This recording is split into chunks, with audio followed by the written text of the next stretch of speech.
Uh, um, in today's class, I am going to talk about principles, types, and applications of immunoassays. Principles, types, and applications of immunoassays. So, immunoassay is an assay based on the reaction of an antigen with an antibody specific for the antigen. Specific for the antigen. So, immunoassay is an assay based on the reaction of an antigen with an antibody specific for the antigen. Specific for the antigen. Immunochemical reactions form the basis for sensitive and specific clinical assays known as immunoassays.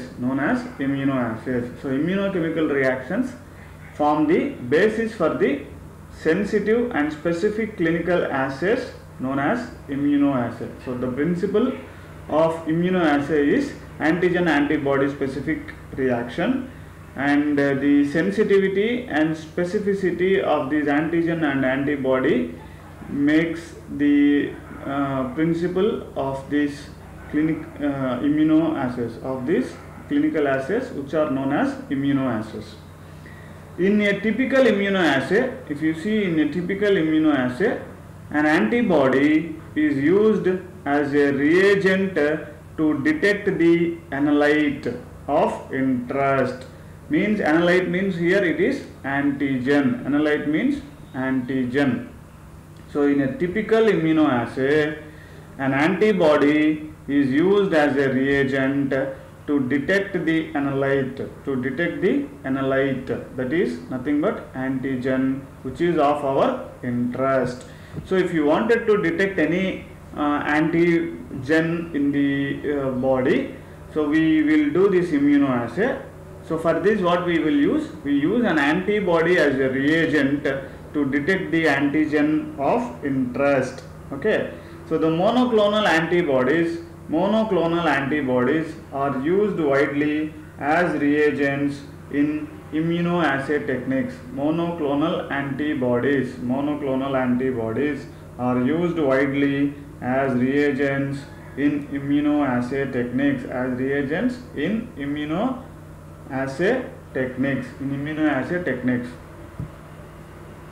So if you see the types of immunoassay, two types of immunoassay are there mainly: competitive immunoassay and non-competitive immunoassay. Now we have different types of immunoassays. Actually, depending on the type of the substance which we are using for immunoassay, they are also classified into four types. That is, radioimmunoassay, means here we use radioisotopes for the identification of the analyte. Enzyme immunoassay, okay, in this we use this enzyme for identification of the analyte. Then fluorescent immunoassay, so fluorescent molecules are used for the identification of the analyte. Then chemiluminescence immunoassay.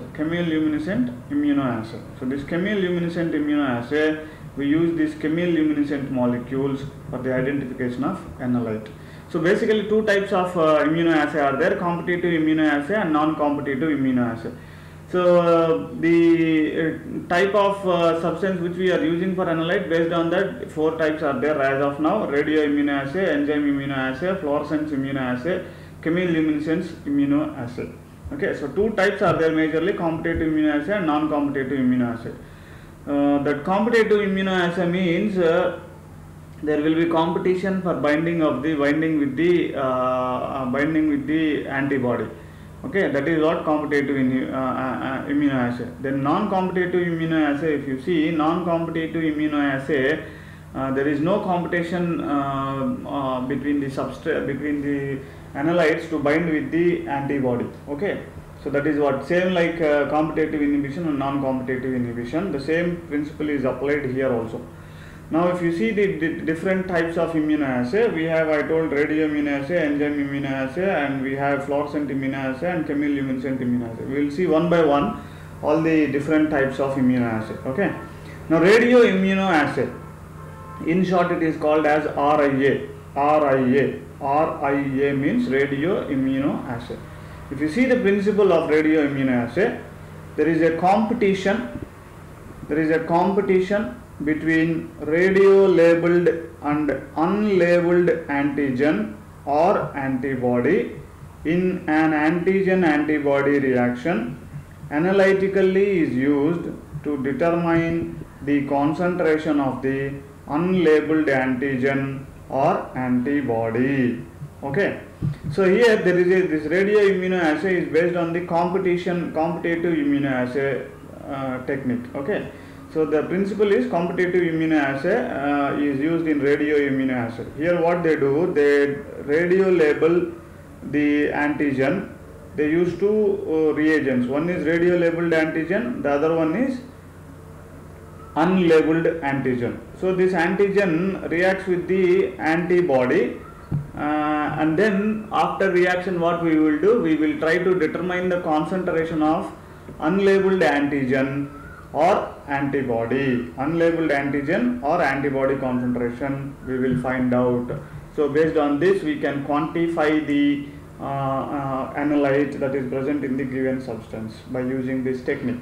So radioisotopes like iodine 125, iodine 125, iodine 131 and tritium means here 3H. These are certain radioisotopes which are used in radioimmunoassay. So these are radio labeled isotopes. I25, I31 and H3 are used as radioisotope labels in these immunoassay. So principle, if you see the principle of radioimmunoassay, you can see the antigen, the star mark indicates that it is radio labeled. Okay. So this is radio labeled antigen and AB means antibody. So they react together and form antigen antibody complex. Okay. So two things will be there. One is radio labeled antigen and unlabeled antigen. So two complexes will be formed, radio labeled antigen antibody complex and unlabeled antigen antibody complex. Okay. So then some free antigen which is not labeled and which is labeled is also found. So the concentration of unlabeled antigen and labeled antigen will be determined in radioimmunoassay after the reaction. Okay. So now see here, this is blue color is an antibody, red is unlabeled antigen, and the empty white circle with red margin is an unlabeled antigen. So in the beginning what we have done, there is an antibody in the sample, let's say. Sample we have taken in the well and we have added the there is a antibody and we have added the unlabeled antigens are also there. Now in the B we have added the labeled antigen and unlabeled antigens also we have added.